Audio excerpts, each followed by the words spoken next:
No dia seguinte, o irmão que tinha me pedido para filmar a reunião chegou cedo na igreja e me chamou num canto, com aquele jeito sério que a gente já sabe que é coisa de Deus. Ele nem precisou falar muito, só disse: "Irmão, ontem eu sonhei com você. Sonhei que você estava filmando uma reunião e que o Espírito Santo desceu de um jeito que muita gente ia se lembrar para sempre. Não era só para guardar, era para mostrar." Eu fiquei quieto, porque quando é assim, a gente sabe que não é ideia nossa.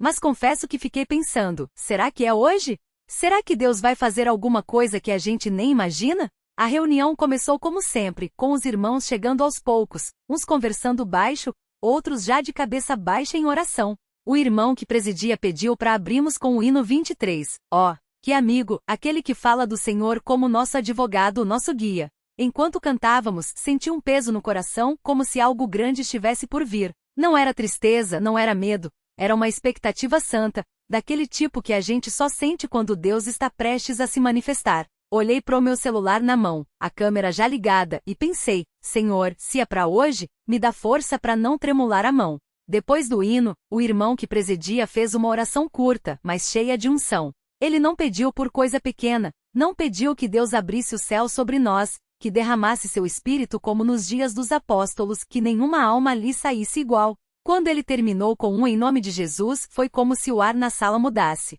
Os irmãos começaram a orar em voz alta, uns chorando, outros clamando, e eu, com a câmera na mão, sentindo que não podia errar nenhum segundo daquele momento. De repente, uma irmã que estava sentada no fundo se levantou e começou a falar em línguas, não daquele jeito baixo que a gente às vezes ouve, mas alto com autoridade, como se fosse uma mensagem direta do trono de Deus.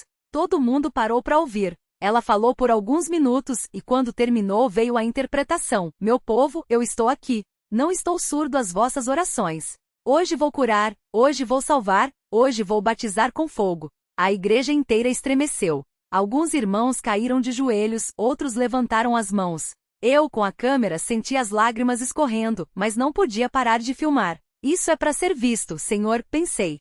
Foi então que uma irmã jovem, que tinha chegado há pouco na congregação, se levantou tremendo. Ela não era de falar muito, sempre quietinha nos cantos, mas naquele dia o Espírito a constrangeu. Com voz trêmula, ela começou a contar que há anos sofria de uma dor nas costas que nenhum médico tinha conseguido curar. "Irmãos, eu não aguento mais", ela disse. Mas hoje, enquanto orávamos, senti algo quente nas minhas costas, como se mãos me tocassem. Ela virou de costas para a igreja e pediu que os irmãos orassem por ela. 2 ancianos se aproximaram, impuseram as mãos, e em segundos, glória a Deus. Ela se virou com o rosto banhado em lágrimas, dizendo: "A dor foi embora. Não sinto mais nada." A igreja explodiu em louvor. "Aleluia! Glória a Deus!" gritavam os irmãos. E eu, com a câmera, gravando cada segundo daquele milagre, sentindo que aquilo era só o começo. Não deu nem tempo de a emoção passar, e outro irmão se levantou. Era um homem já de idade, que há meses lutava contra uma depressão tão forte que quase não saía de casa. Ele contou que naquela mesma semana tinha pensado em desistir de tudo, mas que uma voz, ele sabia que era do Senhor, tinha lhe dito: "Vem à reunião. Hoje é o teu dia." E ali, diante de todos, ele confessou seus pecados, pediu perdão a Deus e aos irmãos, e recebeu a paz que excede todo entendimento. "Sinto como se um peso de toneladas tivesse saído de mim", ele disse. Os irmãos o abraçaram, chorando junto. E eu, filmando, sentia que cada quadro daquele vídeo era uma prova viva de que Deus ainda opera como nos dias da Bíblia. Mas o que mais marcou aquele dia foi o que aconteceu com um casal que tinha vindo pela primeira vez. Eles eram vizinhos de um irmão e tinham aceitado o convite mais por educação do que por fé. A mulher, especialmente, era cética, sempre dizendo que essas coisas de igreja eram para quem precisava de muletas. Mas quando ela viu a irmã ser curada das costas, quando ouviu o irmão idoso confessar sua libertação, algo nela quebrou. No final da reunião, ela se aproximou de uma irmã mais velha e, chorando, perguntou: "Como faço para ter isso que vocês têm?" A irmã, com aquele sorriso de quem já viu Deus agir muitas vezes, respondeu: "Minha filha, é só se render. Jesus está aqui, esperando por você." E ali mesmo, entre lágrimas e orações, aquela mulher entregou sua vida ao Senhor. O marido, vendo a mudança na esposa, não resistiu e também se ajoelhou, clamando por misericórdia. Quando a reunião terminou, ninguém queria ir embora. Os irmãos ficaram por mais de 1 hora compartilhando testemunhos, cantando hinos de gratidão, abraçando os novos convertidos. Eu, por minha vez, ainda segurei a câmera por um tempo, filmando aqueles momentos de comunhão, aqueles sorrisos, aquelas lágrimas de alegria. Só quando cheguei em casa é que entendi por que Deus tinha me mandado filmar. Não era só para guardar para nós, era para mostrar para quem ainda duvidava, para quem achava que Deus não age mais como antes. Era para provar que quando o povo de Deus se une em oração com fé e humildade, o céu se abre e os milagres acontecem. Nos dias que seguiram, aquele vídeo foi passado em outras congregações, compartilhado entre irmãos, mostrado para parentes que ainda não conheciam a verdade. E sabe o que aconteceu? Várias pessoas, ao verem aquelas cenas, sentiram o coração ser tocado. Alguns vieram às reuniões, outros pediram oração e muitos se batizaram nas águas, decididos a servir ao Senhor. Uma irmã me contou que seu filho, que há anos se afastara da igreja, assistiu ao vídeo e disse: "Mãe, eu quero voltar. Eu preciso daquilo que vocês têm." Glória a Deus! Hoje, quando lembro daquele dia, não penso na minha mão que tremia com a câmera, nem no suor que escorria enquanto eu filmava. Penso na fidelidade de Deus que usa os simples, os que não têm grande saber, para fazer coisas que confundem os sábios. Penso na irmã que foi curada, no irmão que foi libertado, no casal que encontrou a salvação. E penso em como Deus, na sua infinita bondade, nos dá não só o pão de cada dia, mas também as provas de que Ele está conosco. Às vezes, a gente não entende na hora o porquê de Deus nos pedir algo. Pode ser um recado para dar, um lugar para ir, uma oração para fazer, ou até uma câmera para ligar. Mas quando obedecemos, mesmo sem saber o fim, Ele mostra que tudo tinha um propósito. Aquela filmagem não era para mim, não era para vaidade, não era para mostrar habilidade. Era para a glória dele. Era para que anos depois, quando alguém duvidar, a gente possa dizer: "Espere aí, deixa eu te mostrar o que Deus fez entre nós." E se hoje você está lendo isso e sentindo que Deus também está te pedindo algo, pode ser que você não entenda agora, pode ser que pareça sem sentido, pode ser que até dê medo, mas obedeça. Faça como o profeta que foi mandado ungir um rei e acabou ungindo um homem escondido entre os bagagens, 1 Samuel 10. Faça como o servo que foi mandado lançar a rede do outro lado do barco, Lucas 5. Faça como eu, que liguei a câmera sem saber porquê, mas hoje vejo que foi para registrar um pedacinho da glória de Deus na terra. Porque quando a gente obedece, mesmo sem ver o caminho todo, Deus não só abre os céus como também nos dá o privilégio de sermos testemunhas das suas maravilhas. E isso, irmãos, não tem preço. Não tem vídeo que pague. Não tem palavra que explique. Só a gratidão de saber que servimos a um Deus que não só ouve, como age. E age poderosamente. Deus mandou eu filmar, e só depois entendi o porquê. Continuação com muito mais detalhes, diálogos e a profundidade do cotidiano na CCB. O primeiro sinal. A câmera que não podia falhar. Eu não era nenhum profissional. Na verdade, até aquele dia, minha experiência com câmera se limitava a gravar os cultos de aniversário da igreja com um celular velho, que mais travava do que funcionava. Mas naquela manhã, enquanto arrumava o tripé em um canto do salão, senti algo diferente. Não era nervosismo, era uma certeza estranha, como se Deus tivesse sussurrado: "Hoje não é só mais um culto. Hoje você vai registrar algo que muitos vão precisar ver." O irmão Paulo, o responsável pelo som, passou por mim com um cabo na mão e deu uma risada. "Tá com essa carcaça aí de novo, irmão? Essa câmera já tá na UTI." Eu sorri, mas não respondi. Em vez disso, ajustei o foco na plataforma, onde o pastor já se preparava para iniciar a reunião. O salão estava lotado, irmãos de todas as idades, alguns com bíblias gastas, outros com rostos marcados pela luta da semana. Mas havia algo no ar, uma expectativa que não era só minha. E então, antes mesmo da primeira música, a irmã Maria, uma das mais antigas da congregação, se aproximou de mim com os olhos brilhando. "Filme tudo hoje, meu filho. Tudo. Não deixe escapar nada." "Por quê, irmã?" perguntei intrigado. Ela apenas apertou minha mão e disse: "Porque Deus vai fazer algo que a gente vai querer lembrar para sempre." Eu não entendi na hora, mas obedeci. O culto que virou história. As primeiras músicas começaram, e o louvor foi diferente. Não era só a melodia, era a unção. Irmãos que mal conseguiam ficar em pé na semana passada agora levantavam as mãos com lágrimas nos olhos. O irmão João, que havia perdido o emprego há 2 meses, cantava como se já tivesse recebido a vitória. A irmã Ana, que lutava contra uma doença há anos, sorria enquanto orava em línguas. E então, no meio da terceira música, algo aconteceu. O pastor interrompeu o louvor e pediu silêncio. O salão, que momentos antes vibrava com cânticos, ficou em um silêncio tão profundo que dava para ouvir a respiração dos irmãos. O pastor olhou para o fundo do salão, onde uma família nova havia chegado: pai, mãe e 2 filhos pequenos, todos com expressões de quem não sabia bem onde estava, mas que havia sido arrastado por uma necessidade maior que eles mesmos. Há alguém aqui que precisa de um milagre hoje? O pastor falou sem gritar, mas com uma autoridade que fez até as crianças pararem de se mexer. Alguém que veio aqui porque não tinha mais para onde ir. A mãe da família, uma mulher de olhos inchados de chorar, levantou a mão tremendo. Seu marido, um homem alto mas curvado pelo peso de algo invisível, segurou sua mão como se fosse a última âncora. Fale, irmã. O que você precisa? O pastor perguntou, descendo da plataforma e indo até eles. Ela engoliu em seco, olhando para os filhos como se temesse que suas palavras os assustassem. Meu marido, ele recebeu um diagnóstico. Os médicos disseram que não tem mais jeito, que é pra gente se preparar. O salão inteiro prendeu a respiração. O pastor não hesitou, colocou a mão no ombro do homem e ordenou: em nome de Jesus, essa doença sai agora. O Senhor que sarou leprosos, cegos e paralíticos está aqui, e ele não mudou. Levante-se, irmão, você está curado. E então o homem caiu no chão. Não foi uma queda de desmaio. Foi uma queda de quem foi atingido por algo tão poderoso que as pernas não conseguiram sustentar. Ele começou a chorar, não de dor, mas de alívio.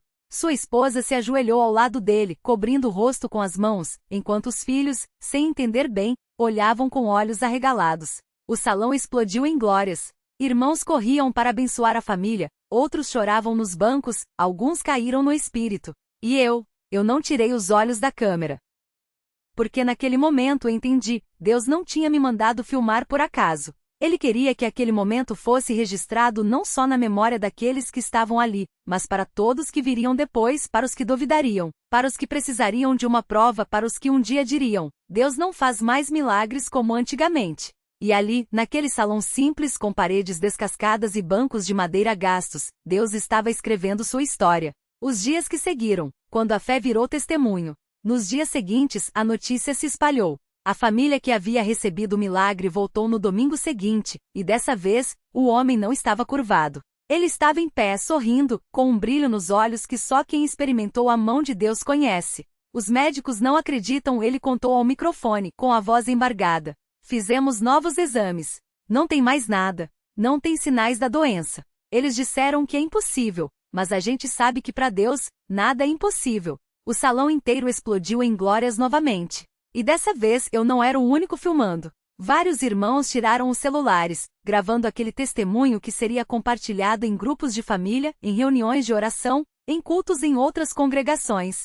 Mas o que mais me marcou não foi o milagre em si, foi o que aconteceu depois. O impacto nas vidas, quando uma câmera virou instrumento de Deus. Uma semana depois, recebi uma mensagem no WhatsApp. Era de um irmão que eu mal conhecia, um jovem chamado Daniel, que havia assistido ao vídeo do culto. Irmão, eu estava prestes a desistir de tudo. Minha mãe tá doente e meu pai tá desempregado. E eu estava pensando em largar a igreja porque achava que Deus não estava vendo a gente. Mas quando vi aquele homem sendo curado, foi como se Deus falasse direto para mim: eu vejo você. Eu não esqueci de você. Ele veio no próximo culto. E trouxe a família. Depois veio a irmã Clara, uma senhora que havia parado de frequentar a igreja depois que seu marido faleceu. Ela assistiu ao vídeo sozinha em casa, chorando, e no domingo seguinte estava lá, abraçando os irmãos como se nunca tivesse saído. Esse vídeo me trouxe de volta, ela disse, segurando minha mão. Deus usou você para me lembrar que ele ainda está aqui. E então veio o irmão Marcos, um ex-viciado que havia se afastado da igreja há anos. Ele viu o vídeo em um grupo de recuperação cristã e, com lágrimas nos olhos, me procurou depois do culto. Eu precisava ver que Deus ainda faz milagres. Porque se ele curou aquele homem, ele pode me libertar também. E ele libertou. As batalhas por trás das câmeras, quando o inimigo tentou parar o trabalho. Mas nem tudo foram rosas. Assim que os vídeos começaram a circular, as críticas vieram. Isso é sensacionalismo. Tá virando show, irmão. Deus não precisa de câmeras para agir. Alguns irmãos mais tradicionais acharam que estávamos expondo demais os milagres que deveriam ser guardados só para quem estava presente. Outros temiam que as imagens fossem usadas de forma errada. Até que um dia, o pastor me chamou no gabinete. Irmão, tem gente falando que você tá gravando para se promover, que isso não é coisa de Deus. Ele olhou nos meus olhos, sério. O que você me diz? Eu respirei fundo. Por um segundo, senti o peso da dúvida. Será que eu tinha entendido errado? Mas então me lembrei da irmã Maria, da família curada, do Daniel, da irmã Clara, do irmão Marcos, e de todas as vidas que aquele simples ato de obediência havia tocado. Pastor, eu não tô gravando por mim. Eu tô gravando porque Deus mandou. Se fosse pra glória minha, eu já tinha parado no primeiro dia. Mas não é. É pra glória dele. Pra que daqui a 10, 20 anos, quando alguém duvidar, a gente possa mostrar, olha, aqui está. Deus ainda age. O pastor ficou em silêncio por um longo momento. Depois, sorriu. Então continue filmando, meu irmão. Porque se é Deus quem tá mandando, ninguém vai parar. E assim a batalha foi vencida. Os pequenos milagres que a câmera também capturou. Nem todos os momentos registrados foram grandes milagres de cura. Alguns foram pequenas joias do cotidiano na CCB que, se não fossem filmadas, teriam se perdido no tempo. Como a vez em que a irmã Rita, uma senhora de 80 anos, subiu no banco para cantar um hino sozinha com uma voz trêmula mas cheia de fé, enquanto os irmãos a acompanhavam em lágrimas. Ou quando o irmão Pedro, um homem simples que trabalhava como pedreiro, deu seu testemunho de como Deus havia providenciado o dinheiro exato para pagar a cirurgia de sua filha, no mesmo dia em que ele havia orado, um envelope anônimo apareceu em sua porta.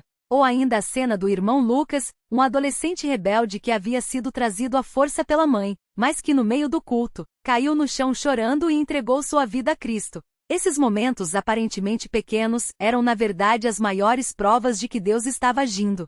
E a câmera, que no início parecia só um acessório, tornou-se uma ferramenta de guerra espiritual. Quando a tecnologia falhou e Deus interveio, houve um domingo em que tudo deu errado. A câmera travou. O cartão de memória corrompeu. O tripé quebrou. Eu, frustrado, quase desisti. Deus, se é para filmar, por que tá tudo dando errado? Reclamei em oração.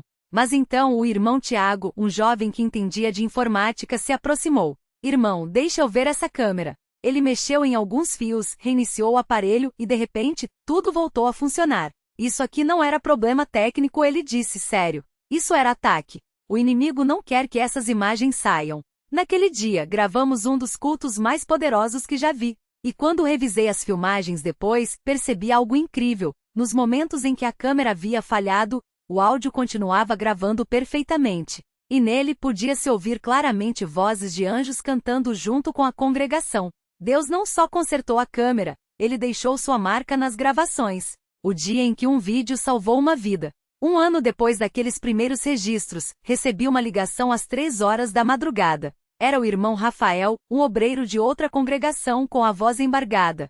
Irmão, você lembra daquele vídeo da família que foi curada? Eu mandei para um amigo meu que estava prestes a se suicidar. Ele estava no quarto com um revólver na mão pronto para atirar, e quando viu aquele milagre, ele jogou a arma fora e chorou pedindo perdão a Deus. Eu não consegui falar, só chorei. Aquilo me fez entender o real propósito daqueles registros. Não era só para nós. Não era só para a igreja. Era para alcançar aqueles que estavam no limite, aqueles que precisavam de uma prova de que Deus ainda estava ali. Hoje, uma biblioteca de milagres. Anos se passaram. Aquela câmera velha foi substituída por equipamentos melhores, mas o propósito continuou o mesmo: registrar a glória de Deus. Hoje temos centenas de horas de gravações, testemunhos, curas, libertações, batismos no Espírito Santo. E cada vez que alguém duvida, cada vez que alguém pergunta, onde está o Deus de milagres? Nós temos uma resposta. Espere aí. Deixa eu te mostrar. Porque a fé não é baseada só em sentimentos. É baseada em fatos. E aqueles vídeos são provas vivas de que Deus não mudou. A lição que levarei para sempre. Se eu tivesse desobedecido naquele dia, se tivesse ignorado aquele impulso de ligar a câmera, quantas vidas teriam sido perdidas? Quantos teriam desistido da fé por não terem uma prova? Quantos teriam continuado no pecado por não terem visto a luz? Quantos teriam morrido sem conhecer o poder de Deus? A obediência, mesmo quando não faz sentido, é a chave para ver a glória de Deus. Hoje, quando olho para trás, vejo que Deus não me pediu para filmar por acaso. Ele sabia que anos depois, aqueles registros seriam faróis de esperança em um mundo cheio de trevas. E se você está lendo isso hoje, e sente que Deus está te pedindo algo que não faz sentido, algo que parece pequeno ou até bobo, faça. Porque você pode não entender agora. Mas um dia, você vai olhar para trás e vai ver que estava registrando a glória de Deus. E isso, irmão, não tem preço.